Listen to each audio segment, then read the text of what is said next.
ever-present Paul Parrot himself, have set out under cover of night for the camp of the Indians on this strange island off the coast of South America on which their ship has been wrecked.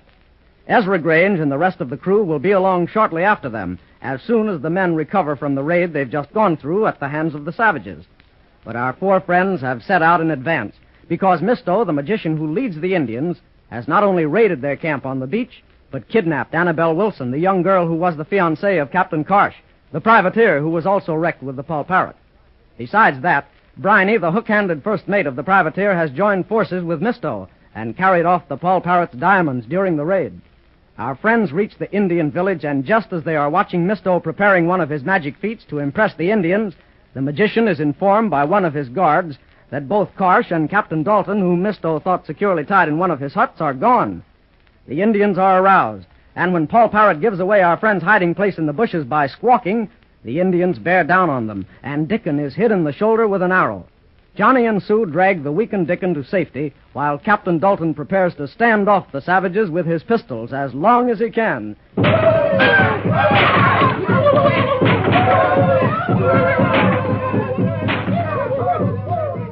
Blow me down. My guns are empty. I've got to reload these guns. Captain Dalton, Dickon fainted, but I found his gun. Use his gun while I reload yours. Give me your bullet. I told you to stay behind those rocks, Johnny. They're almost on us. But, Captain, we've got to hold out as long as we can. Aye, you're right, lad. Here's the pistols and the bullets. I've got Dickon's gun now. We'll put a few more of them down before I don't think you will, you blinking whaler.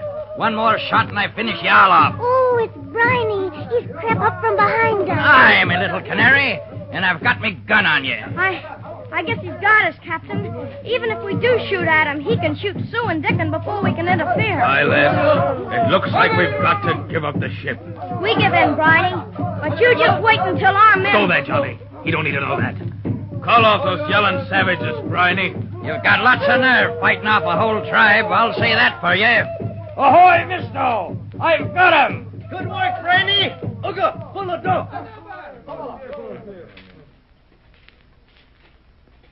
And just who was responsible for our little interruption? Well, this is a windfall. Our recent guest, Captain Dalton, and 3 more. You pick your crew rather young, I see. Who are this boy and girl? I knows him. It's the bloomin' cabin boy and that stuck-up sister of the ship's owner. The one we reefed up back on the beach. Don't you talk about Sue like that. Johnny, don't make him angry. It really doesn't matter. Look here, you heathen white man, whatever your bloomin' game is. This man here has been shot through the shoulder by an arrow. He seems to be badly hurt. And I warn you, if that was a poison arrow, your life won't be worth a clamshell. Well, listen to the threats from our bold Captain Dalton. If it will set your mind at ease, the arrow was not poisoned. If this scrawny, peg-legged old man has fainted, it's just because of loss of blood and his advanced age. But enough of this parlance. You're going to be my guest at the celebration I'm holding for my Indians. And without a doubt, I now truly have something to celebrate.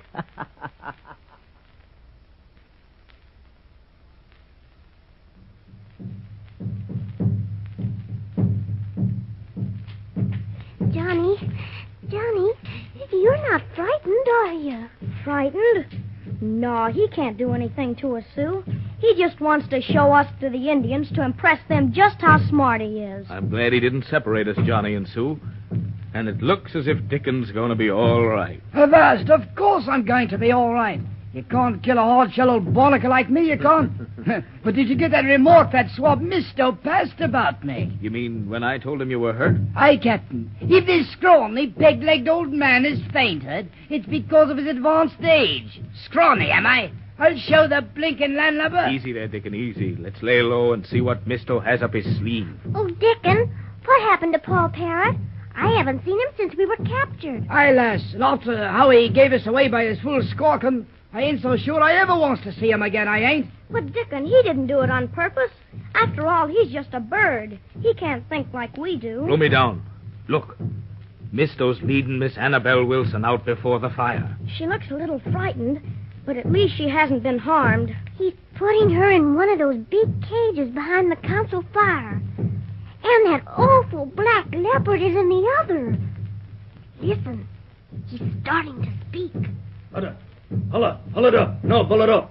Holla, ho, onda. Now, Briny, old man, here is my famous trick. It still gives me the creeps. Blimey, it does. Misto is throwing a black robe over each cage. He's walking to each one, and he's touching it lightly. Now he's waving his hands around. I think I know what's happening. Blow me down. It looks like a lot of heathen mumbo-jumbo to me. He's pulling the robes off the cages. Look! Avast!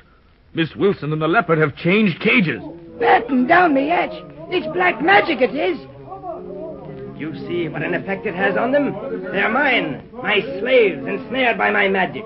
Now, in a few moments, we'll devise some ingenious tricks for our captives to participate in. Why don't you put Dalton in that cage and forget to change him when you change the leopard?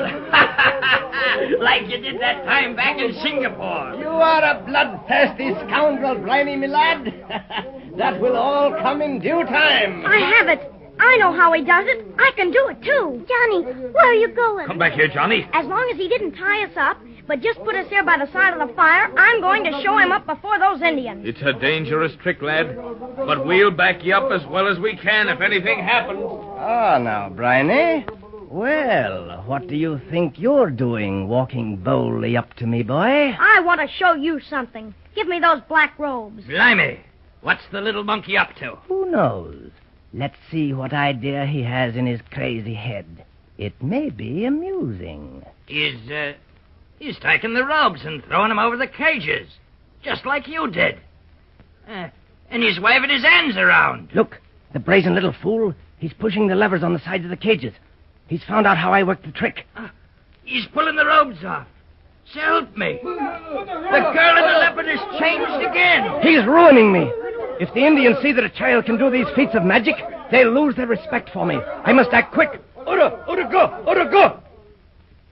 Now what's he doing? Pulling colored pieces of cloth out of the air. What can I do? The Indians are quieting down again. I know. I have a box of matches in my pocket. If Misto has been on this island for such a long time, he mustn't have any matches left. He won't be able to repeat this trick. I'll have to take my chance. Look! Briny, look. The boy is lighting matches in his pocket and throwing them in the air. Have you got any matches? So help me. I ain't. Now what do we do? He's done it. He's done it, the little beggar. He's broken my charm over the Indians. They're turning on us. Avast, mighty. The blinking savages are heading for the others, too. They're after anybody they can see who's white. Ah, that gives us a stroke of luck. We'll slip off and let the others pay for this. Johnny, you've roused the Indians against Misto and Briny, all right, but it looks like they're coming for us, too. Blow me down. Now we are in for it. This way, mates! This way! Captain Dalton, there's Paul Parrot's voice coming from under the trees. That must mean... Look, Sue, it's Mr. Grange and the whole crew of the Paul Parrot. That bloomin' bird led them here to the camp. I takes back what I've been thinking about him. Throw down your arms and release your prisoners or we shoot. Curse the luck. It's the whole crew of the whaler in full strength. Even my Indians can't stand against all of them. You forget, they ain't your Indians no longer. I has it. Let the Paul Parrot crew attack the savages, while we ducks through the jungle over to the camp of Captain Karsh's men on the other side of the island. With all them brawny seamen, we more than match Dalton's men. Briny, you're a gem. Wait till I free my leopard from the cage. No time. The fighting's begun.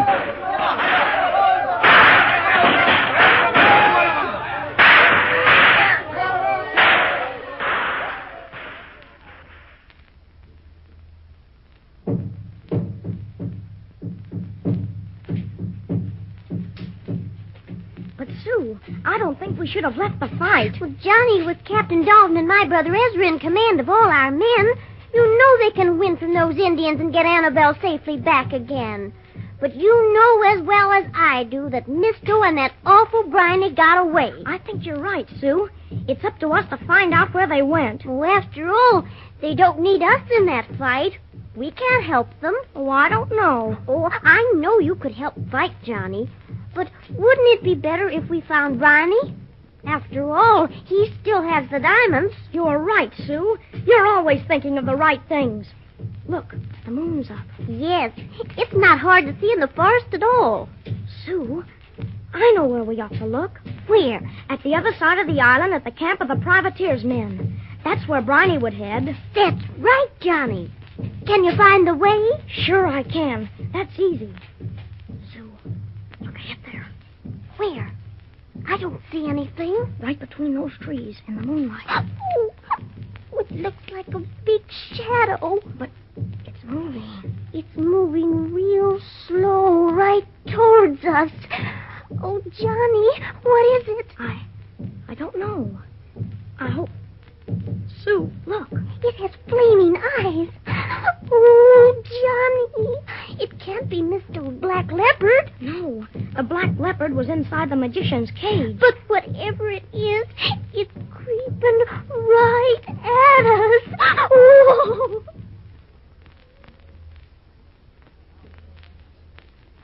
Now what's going to happen to our young friends? Just when it looked as if luck were turning their way, with the whole crew of the Paul Parrot fighting the Indians, and Misto and Briny turned out of their own camp, Johnny and Sue all alone in the jungle at night, face to face with what?